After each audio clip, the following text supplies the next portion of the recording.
Halo, Assalamualaikum warahmatullahi wabarakatuh. Saya Nurul Alfiera Oktaviana dari program studi perbankan syariah kelas A. Jadi video ini dibuat sebagai tugas final mata kuliah Bahasa Arab Perbankan dengan dosen pengampu Bapak Dr. Husain Insawan MAG. Jadi di video ini saya akan membahas tentang tanda i'rab serta isim dilihat dari segi i'rabnya. Tanda i'rab yang pertama itu tanda i'rab marfu. Tanda i'rab marfu sendiri ada 3. Ya, yang pertama itu ada doma. Doma ini sebagai pokoknya. Nah, yang termaksud dari doma ini yaitu isim mufrad. Isim mufrad sendiri adalah isim yang menunjukkan arti kata satu. Contohnya at-thalibu yang artinya satu pelajar. Kemudian jamak muannats salim. Jamak muannats salim adalah bentuk jamak yang teratur dan ditujukan kepada perempuan. Contohnya mudarasatu yang artinya para guru perempuan. Kemudian jamak taksir. Jamak taksir sendiri adalah bentuk jamak yang tidak beraturan yang menunjukkan arti kata lebih dari 2 atau banyak. Contohnya abwabun yang artinya pintu-pintu. Nah, yang kedua itu waw. Jadi tanda i'rab marfu yang kedua adalah waw. Terdapat pada isim jamak muzakkar salim dan asmaul khamsah. Nah, jamak muzakkar salim adalah isim yang ditujukan kepada laki-laki, termasuk bentuk jamak yang beraturan. Contohnya muslimuna. Asmaul Hamzah ada 5, tapi saya tidak akan membahas itu.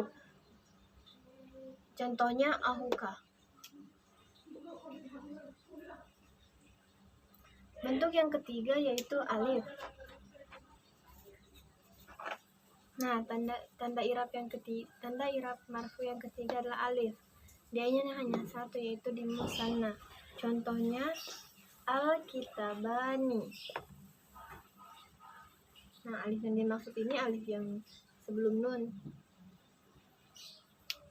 Selanjutnya kita ke tanda i'rab mansub atau nasab.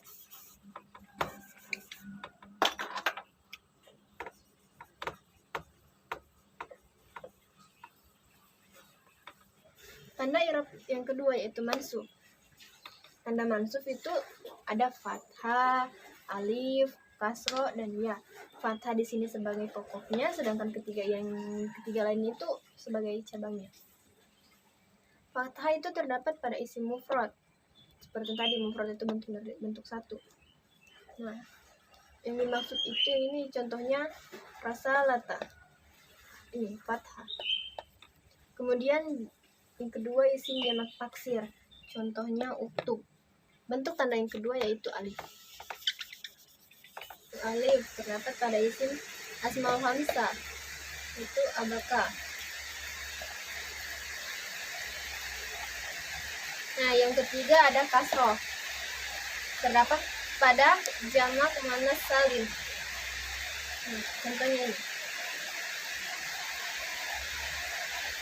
Yang keempat yaitu huruf ya. Terdapat pada isim musanna. Contohnya muslimaini. Yang artinya 2 orang beriman. Kemudian terdapat juga pada isim jamak muzakkar salim, muslimina, yang artinya orang laki-laki yang beriman.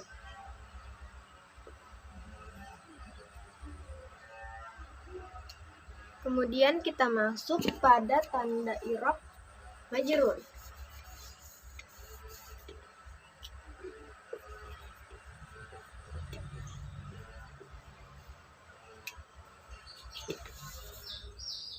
Tanda i'rab majrur yang pertama yaitu kasrah sebagai tanda pokoknya, yaitu terdapat pada isim mufrad kitab atau al-kitab. Nah, kemudian terdapat juga di isim jamak taksir al-kutubi. Lalu di isim jamak muannats salim al-madrasah. Tanda yang kedua yaitu huruf ya. Jadi bentuk yang kedua adalah huruf ya. Terdapat pada isim musanna. Contohnya muslimai.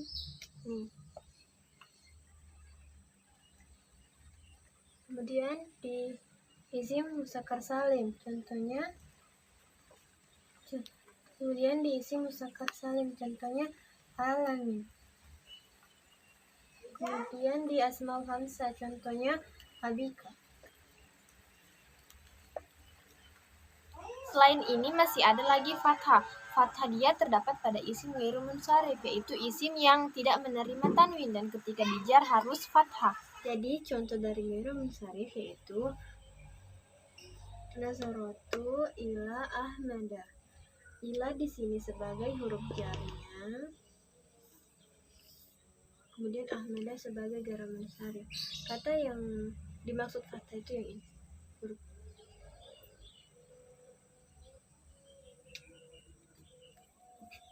Sekarang kita masuk ke isim-isim yang dibaca marfu. Yang pertama ada fa'il, kedua naibul fa'il, ketiga mubtada, keempat khabar, kelima isim dan isimnya kana, setelah itu kabarnya inna. Jadi sebelum masuk ke fa'il kita harus mengetahui jumlah fi'liyah dan ismiyah, karena fi'liyah dan ismiyah tidak lepas dari 6 yang akan dibahas selanjutnya. Pertama fi'liyah dulu. Fi'liyah ada fa'il dan naibul fa'il. Contohnya qara'a Sa'idu Qur'ana. Fi'il itu kata kerja, fa'il itu pelaku, dan naibul fa'il itu adalah objeknya. Pelakunya siapa? Pelakunya Sa'id. Apa yang dilakukan yaitu membaca. Kemudian dia baca apa? Dia baca Qur'ana. Qur'ana berperan sebagai naibul fa'il. Tapi naibul fa'il itu tidak wajib, bisa hanya berupa fi'il dan fa'il saja. Nah, contohnya ini. Kama Sa'idu, artinya Sa'id berdiri. Karena itu tidak memerlukan naibul fa'il lagi. Jika tadi di fi'liyah itu ada jumlahnya, ada fi'il, ada fa'il, dan ada ma'ful bih. Nah, di ismnya sendiri ada mubtada dan kabar. Karena tidak ada mubtada, tidak ada kabar, dan tidak ada kabar, tidak ada mubtadanya. Contohnya itu Sa'idu qari. Nah, jika dimasuki kana, maka menjadi Sa'idu qa'iman. Dan jika dimasuki ina menjadi sayyidan qa'imin. Nah, selanjutnya kita masuk kepada fa'il dan naibul fa'il. Kita masuk ke fa'il dan naibul fa'il. Fa'il dan naibul fa'il itu ciri-cirinya terletak setelah fi'il, karena tidak ada fa'il dan naibul fa'il jika tidak ada fi'ilnya. Contohnya halaka di sini sebagai fi'il, dia termasuk fi'il madi. Nah, yang artinya menciptakan. Allah insana, manusia.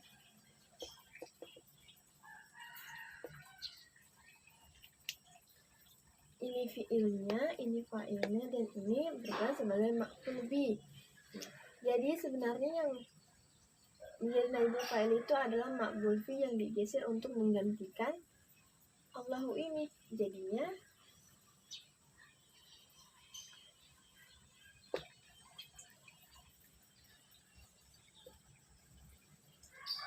kulika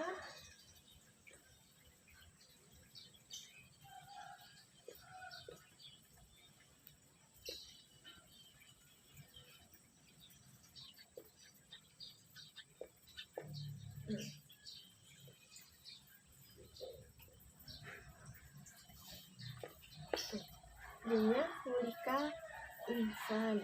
Kulika ini juga berubah dan datang tadinya menciptakan menjadi diciptakan. Apa diciptakan? Manusia. Tidak memerlukan lagi namanya fa'il, karena yang menciptakan manusia sudah pasti Allah. Selanjutnya kita ke pembagian dari fa'il sendiri. Nah, jadi fa'il itu terbagi menjadi isim dhamir dan isim dhamir. Jadi yang dibaca marfu itu adalah fi'il dari isim dhamir ini. Nah, contohnya qara'a Sa'idu al-Qur'an. Sa'id membaca Al-Qur'an. Nah, di sini tidak mengandung kata saya, tapi Sa'id menggunakan nama orang. Selanjutnya kita masuk ke mubtada dan kabar. Nah, mubtada dan kabar dia ini tidak bisa dipisahkan. Mubtada pembahasan dan kabar adalah penyempurna dari pembahasan itu atau penyempurna dari mubtada. Contohnya Saidu qaim. Artinya Said berdiri.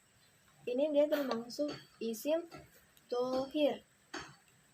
Nah, kemudian yang termasuk isim dhohirnya itu nih, huwa qaim. Artinya dia berdiri. Nah, kemudian kalau kabar dia itu dia bukan isim dhohir atau isim dhamir, tapi mufrad dan gairu mufrad. Contoh dari kabar sendiri termasuk ke mufrad dan gairu mufrad. Mufrad dia itu tidak memiliki arti jumlah, terus gairu mufrad dia itu punya arti jumlah. Kita langsung contoh saja Saidu qaimu. Nah, artinya kan tadi Said berdiri. Nah, di sini hanya satu orang yaitu Said. Jadi dia tidak menambah jumlah. Kalau gairu mufrad contohnya Saidu kama abuhu, yang artinya bapaknya Said berdiri. Jadi dia di sini ada bapaknya Said gitu. Mengandung arti jumlah. Nah, jadi gairu mufrad ini dia bisa terdiri dari fi'liyah dan ismiyah. Kita masuk contoh dulu. Di fi'liyah kita itu bukan bahas tentang fi'liyahnya tapi jumlahnya.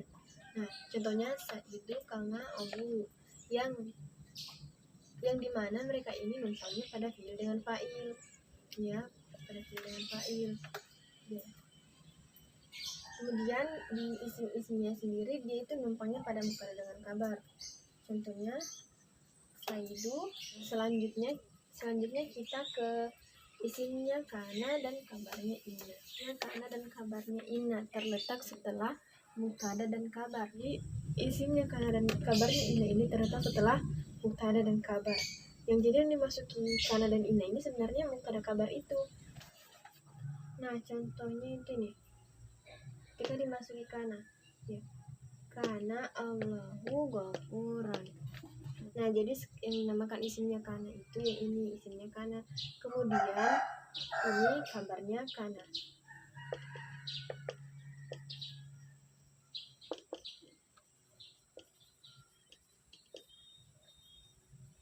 Nah, yang ini itu sudah mansub. Jadi yang kalau di kana itu yang berubah yang ininya. Kabarnya. Kemudian kalau ketika dimasuki inna, yang tadinya itu inna Allahu alimu menjadi inna Allah. Jadi yang berubah itu di sini. Dia itu yang tadinya ini itu. Nah, kemudian yang ini itu dia rofa atau marfu. Nah, yang ini dia tuh sekarang lagi masuk. Jadi yang dinamakan isimnya inna itu yang ini isimnya inna, kemudian kabarnya inna itu yang alim ini. Nah, selanjutnya kita masuk kepada pembahasan tentang mansub.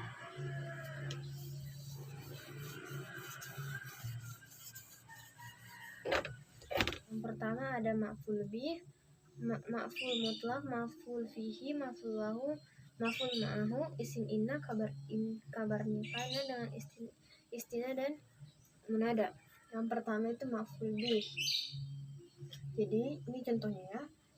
Khalaqa Allahu insana, Allah menciptakan manusia. Nah, ini fi'il fa'il ini itu jadi ini sebagai ma'ful bihnya. Ini itu, nah jadi ini itu hanya isim yang ditambahkan saja. Dia itu memang tidak wajib. Ada saatnya dia itu tidak memerlukan namanya ma'ful bih kayak begini. Karena Said berdiri kan tidak perlu dipertanyakan lagi. Dia langsung Said berdiri, tidak seperti ini. Ini itu memerlukan objek karena Allah menciptakan. Nah, Allah menciptakan apa? Itulah diperlukan namanya ma'ful bih insana. Nah, kemudian jika ada fi'il, fa'il dan ma'ful bih dia disebut muta'addi. Nah, apabila cuma antara masjid dan qayyum saja, dia itu disebut lazim. Selanjutnya kita ke maf'ul mutlak. Untuk maf'ul mutlak ini, dia itu untuk menegaskan suatu perbuatan, bilangan, atau untuk jenis atau sifat. Nah, kita langsung ke contoh saja. Untuk penegasnya yaitu untuk penegasnya yaitu soroktu, yang artinya saya memukul. Nah, ini itu sebagai masdarnya, maksudnya untuk menjelaskan bahwa dia itu untuk sebagai penegasnya bahwa dia itu benar-benar memukul. Nah, terus untuk menjelaskan bilangan, contohnya nih. Nah, ini itu artinya saya memukul 1 kali, untuk dia berarti ini sebagai penjelas dari bilangan itu. Kemudian untuk menjelaskan jenis sifatnya, sarabtu daraban sadidan, yang artinya saya memukul dengan keras. Ini tuh sebagai penjelas sifat dari ini dia. Sini itu ada masdar yang dibaca mansub. Nah, selanjutnya kita ke ma'ful fihi. Nah, di maf'ul fihi dia yang lebih dikenal dengan zorof. Nah, dia itu ada zorof makan, yang artinya itu nama tempat. Kemudian zorof zaman, yang artinya nama waktu. Nah, tempat dan waktu. Ciri-cirinya adalah bermakna di. Jadi ini itu di maf'ul fihi ini adalah kalimat yang mempunyai makna di. Dan kita lanjut ke ma'ful lahu. Ma'ful lahu, dia ini menjelaskan sebab terjadinya pekerjaan. Ciri-cirinya adalah pantas dijadikan alasan karena bermakna. Nah, contohnya sarabtu walada ta'ribawallahu. Ini itu adalah pekerjaan. Ini pekerjaannya, dan yang dimaksud maf'ul lahu itu adalah ini nih alasannya. Jadi pekerjaan yang dilakukan itu mempunyai alasan. Nah, selanjutnya kita ke ma'ful ma'ahu. Nah, ma'ful ma'ahu, dia ini untuk menunjukkan kebersamaan. Ciri-cirinya terletak setelah waw yang bermakna ma'ah atau bersama. Nah, ini contohnya itu ini. Ja'a Saidu wa guruba syamsi. Yang artinya telah datang Said bersama terbenamnya matahari. Nah, ini itu sebagai pekerjaannya. Terus ini yang disebut waw ma'iyah. Kemudian yang ini ma'ful ma'ah. Kita lanjut ke itu kabarnya kana dan isinya inna. Ciri-cirinya adalah terletak setelah lafaz ini, inna dan kana ini. Nah, seperti yang kita tahu bahwa kabar dengan isi dengan kana dengan inna ini dia masuk itu mubtada dan kabar. Nah, contohnya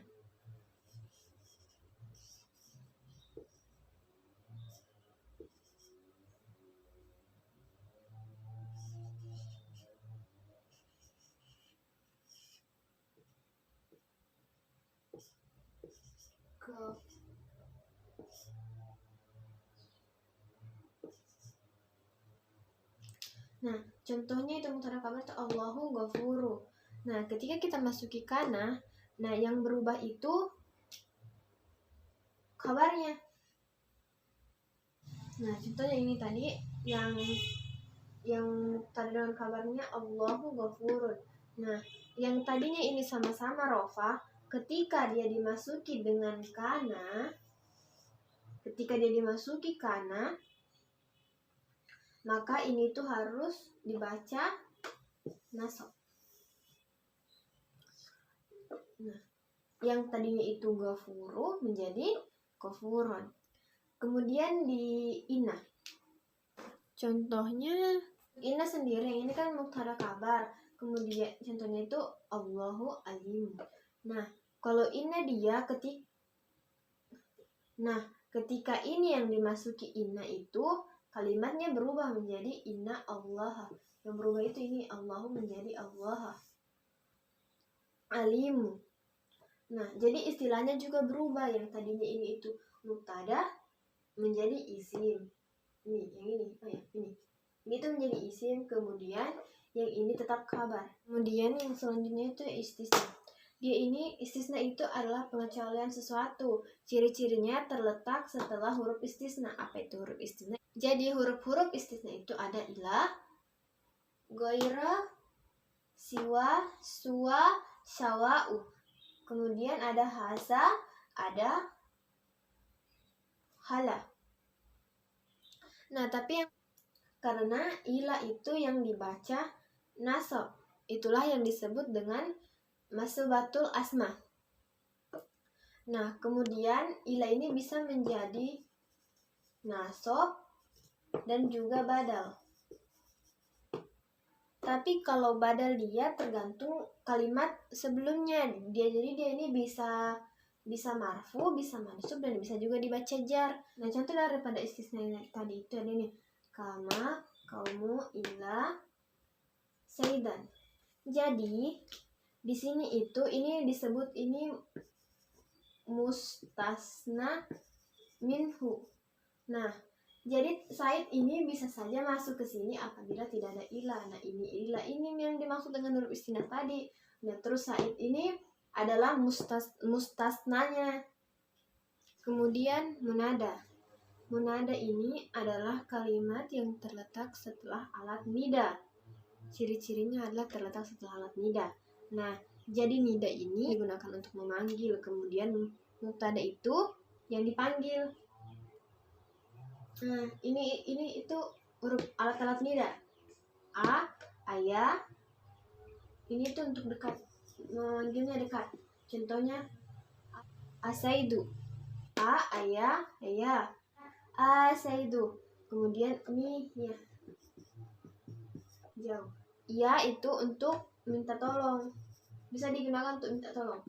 Contohnya ya rojulu, ya rojulu. Kemudian ada wa. Wa ini dia itu lebih ke meratap. Wakai jati, ya hatiku. Nah, lanjut saja ya. Kemudian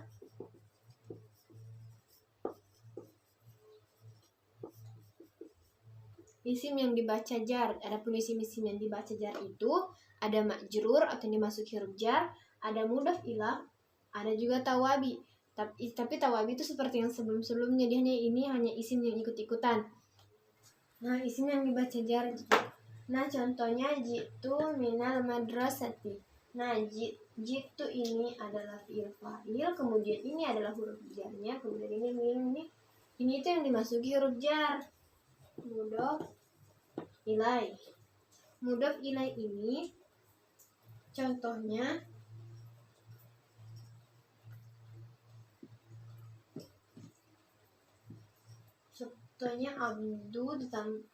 abdu ditambah